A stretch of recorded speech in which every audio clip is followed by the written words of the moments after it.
বড় জ্ঞানীরা বলে গেছে যে বিয়ে করো না। ভর্তি চলছে, এইসব নিয়ে একদম কথা বলবেন না। আগে টাকা দেবেন, আপনাদের টাকা দিয়েই আমরা বিয়ে করব। টলিউডের পাওয়ার কাপল বললেই যাদের নাম সবার আগে মাথায় আসে তারা হলেন অঙ্কুশ হাজরা এবং ইন্দ্রাণী সেন। দীর্ঘ 13 বছরের বেশি সময় ধরে তারা সম্পর্কে আছেন, কিন্তু প্রশ্ন হলো একটাই, তারা কি সত্যিই বিয়ে করেছেন? সোশ্যাল মিডিয়ায় তাদের বিয়ের সাজের ছবি দেখে অনেকেই বিভ্রান্ত হন। আজকের এই ভিডিওতে আমরা জানবো তাদের বিয়ের আসল সত্যি এবং কেন দুজনে বিয়ে করছেন না।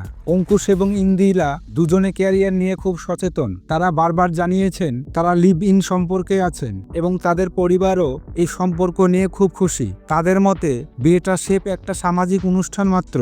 তবে দেরি হওয়ার আসল কারণ হলো তাদের ব্যস্ত শিডিউল এবং নিজের স্বপ্নের বাড়ি ও ক্যারিয়ারকে গুছিয়ে নেওয়া। অঙ্কুশ মজা করে একবার বলেছিলেন ইন্দিলা প্রচুর শপিং করে, তাই আগে ব্যাংক ব্যালেন্সটা ঠিক করতে হবে। অঙ্কুশ এবং ইন্দিলা এখনো আইনি বা সামাজিকভাবে বিয়ে করেননি। মাঝে মধ্যেই তাদের বিয়ের সাজে ছবি দেখে ভক্তরা ভাবেন তারা গোপনে বিয়ে সেরে ফেলেছেন। আসলে সেই ছবিগুলো কোনো সিনেমার প্রচারের জন্য নয়তো কোনো ফটোশুটের। গত বছর অঙ্কুশ নিজেই একটি পোস্ট করে লিখেছিলেন কিছু সমস্যার কারণে তাদের বিয়েটা হচ্ছে না, জানিয়ে সোশ্যাল মিডিয়ায় তোলপাড় হয়েছিল। পরে জানা যায় সেটি ছিল তাদের অভিনীত সিনেমা লাভ ম্যারেজ এর প্রচারের একটি অংশ। তাহলে তাদের বিয়ের সানায় বাজবে কবে? সাম্প্রতিক কিছু ইন্টারভিউতে অঙ্কুশ ইঙ্গিত দিয়েছেন যে খুব শীঘ্রই তারা ছাদনাতলায় বসতে চলেছেন। টলিউড পাড়ায় গুঞ্জন অনুযায়ী 2026 সালের শেষের দিকে তারা ধুমধাম করে বিয়ে করতে পারেন। তবে তারা খুব বড় আয়োজনের চেয়ে কাছের মানুষের নিয়ে একটি সুন্দর অনুষ্ঠান করতে বেশি আগ্রহী। 13 বছর একসঙ্গে থাকা সহজ কথা নয়। টলিউডের অনেক সম্পর্ক ভাঙা গড়ার মাঝে